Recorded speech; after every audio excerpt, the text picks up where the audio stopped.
In New Zealand, a cycle of media sensationalism and political strategy has contributed to rising crime and the expansion of the prison system. Police and government officials have long known that the media and government's focus on certain groups such as gangs and youth crime exacerbates the very problems they claim to address. In Christchurch in the 1990s, during a rise in white supremacist activity, the police themselves acknowledged the negative impact of media coverage. Superintendent Paul Fitzharris stated, "People assume that skinheads are automatically involved in every incident.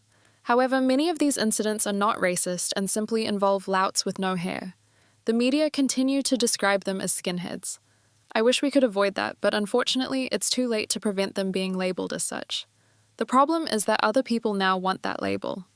Media coverage during this time was described by police as a feeding frenzy, leading to heightened visibility and recruitment among skinheads, a trend that continued as media attention escalated. Kyle Chapman, a well-known figure in the white supremacist movement, admitted that media attention directly boosted recruitment for such groups.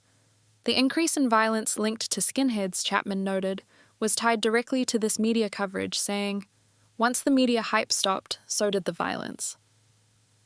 However, this concern has not been extended to Maori or Pasifika communities, as it fits a narrative and gives the media, police, and government the opportunity to use Polynesians as convenient scapegoats to stir people's fear and outrage against.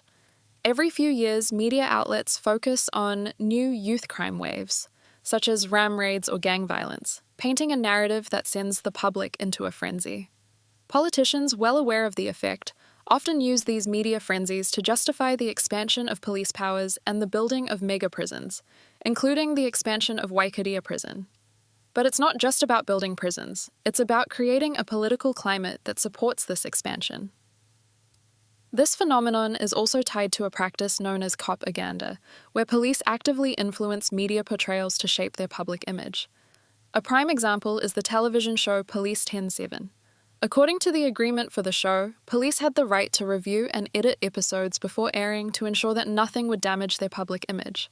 This included influencing the content to ensure that portrayals were consistent with their preferred narratives.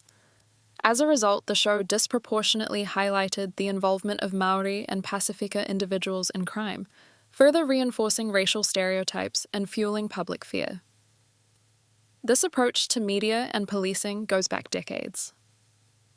In the 1990s, the New Way Trust, a trust headed by Kyle Chapman, received funding from the Christchurch City Council and the Crime Prevention Unit, which was under a National Party government. This shows the clear racism in the system, with the media, government, and police. They feel uncomfortable the way skinheads are portrayed, but not Polynesians. They will literally give tens of thousands of dollars to a fund run by one of New Zealand's most notorious white supremacists. But even talking with Harry Tam is going too far. The result is clear. Media coverage, political rhetoric, and propaganda, far from solving crime, are actively creating the conditions for it to grow. As the government builds more prisons, the media fuels the cycle of panic, targeting specific communities and feeding into the narrative that more incarceration is the solution. This is not a coincidence.